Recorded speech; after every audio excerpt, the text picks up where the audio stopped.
On Writing by Stephen King. Bird by Bird by Anne Lamott. Wait, have you heard of those? Hey guys, welcome back to my channel. Since I'm in the middle of filming a 3-part series on busting your writer's block, I thought it would be fun to post a video about the books I turn to whenever I feel really stuck on a project. And yes, I absolutely love On Writing and Bird by Bird. I've read both of them multiple times, but I wanted to share with you some books that maybe aren't so universally beloved and known. So if you're ready, hit that like button, don't forget to subscribe and hit the bell for notifications every time I post a new video, and let's get started. First up, Tarot for Writers by Corrine Kenner. One thing I love about this book is that it says up front that you can read this book straight through from beginning to end, or you can skip around. After all, no one expects tarot readers to keep the deck in order. Instead, they shuffle, just as you should feel free to rifle through the pages of this guide. Feel free to play. When you feel creatively blocked, it's like you've been pounding on this one door forever and you can't get anyone to open up. But it's just one door in the great big building that is your story. If you can just step away from that door and wander down some other corridors for a while, you're going to find another way to get to where you want to go. And what could be more fun than doing a tarot reading for your characters? And it's not just character development. This book has all kinds of different exercises you can do for world building and even plotting. Check this out. Here's an exercise where you use what's called a Celtic cross to outline your story structure and find inspiration for what might happen at key moments in your plot. There's also a basic introduction to tarot and how to do readings if you're not familiar, and of course breakdowns as to what all of the cards actually mean, along with writing prompts based on each card that you can use. This is really just a super fun way to get to know your story from a different angle when you're feeling stuck. Next up, I hope it's not cheating to recommend another book by the same author, but Astrology for Writers.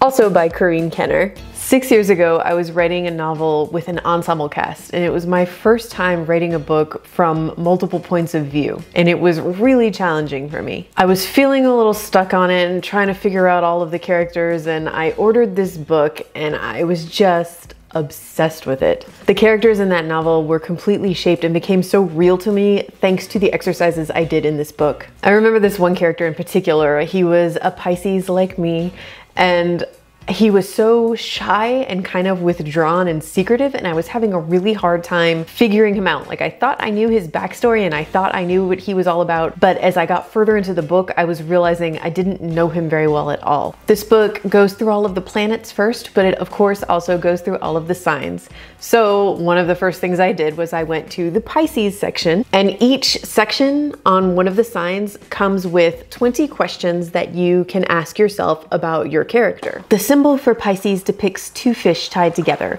What ties your character to other people? Pisces rules the 12th house of the horoscope, where astrologers look for information about buried secrets. What has your character submerged deep beneath the surface? Does your character have any repressed memories? Pisceans are also escapists. Who or what does your character want to flee? These questions triggered so many revelations for me about this one specific character. Like, his whole backstory, which was totally different than what I thought it was, just fell into place when I started thinking about answering these questions. And of course, learning so much about these characters and having all these exciting revelations got me excited about working on the book and finishing the draft. Number 3 is especially for all of you speculative writers, whether it's fantasy or sci-fi or anything in between. The Steampunk Bible. But I don't write steampunk, you say. Neither do I. But look, this thing is an illustrated guide to the world of imaginary airships, corsets and goggles, mad scientists, and strange literature. You will be dying to get back to building your big speculative world after you read this book. Actually, you don't even have to read this book. You can just thumb through it, find certain sections that work for you. I know it sounds kind of like a cool coffee table book that's more meant to just sit there and look pretty, but it's actually full of really awesome information. It's got articles about the history of steampunk and the stories of H.G. Wells and Jules Verne. It's got interviews with people like Scott Westerfeld and Libbie, who is a steampunk fashion photographer, and yes, there are photos in this book.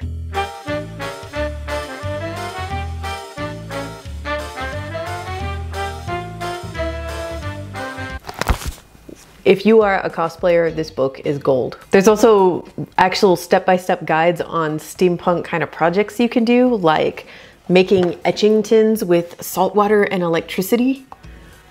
It's just so fun. Pick this book up and thumb through it for like 10 minutes and you will be ready to get back to your speculative story. Number 4, I'm going to cheat again because this is an author rec, not a book rec, but Janice Hardy, who's the author of the Healing Wars trilogy, has written so many amazing writing craft books. Janice started her writing blog back when she got her first book deal, and at that time I had just started thinking maybe I want to try to write a book and get published. And her blog was so incredibly helpful to me. She's since expanded her blog into Fiction University, which you should really check out because it is just chock full of like a decade's worth of blog posts on every writing and publishing topic you can imagine. But her books cover everything from outlining, plotting, writing the first draft, world building, understanding show don't tell, understanding conflict, writing a great scene. She's just a wealth of fantastic information. So whatever you're feeling stuck on in your draft, look up Janice Hardy's books, look at her blog. She has resources that will help you.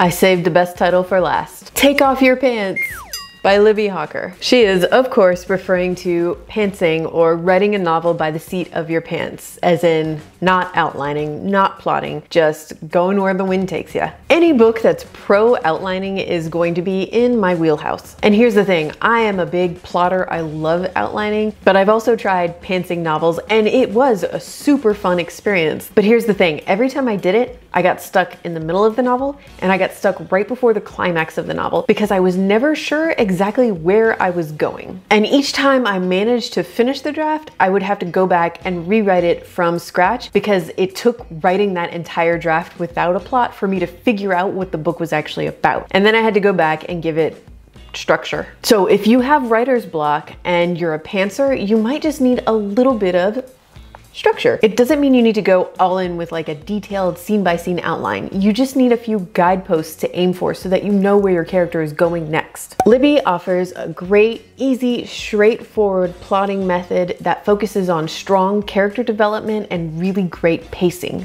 And of course, you can also check out my video on how to plot your book fast if you're looking for more plotting help. If you want to check any of these books out, I've got links for you in the description down below. That's it for this video. Thank you so much for watching. Don't forget to like, subscribe, and hit the notification bell to get notified every time I post a new video. And until next time, keep writing.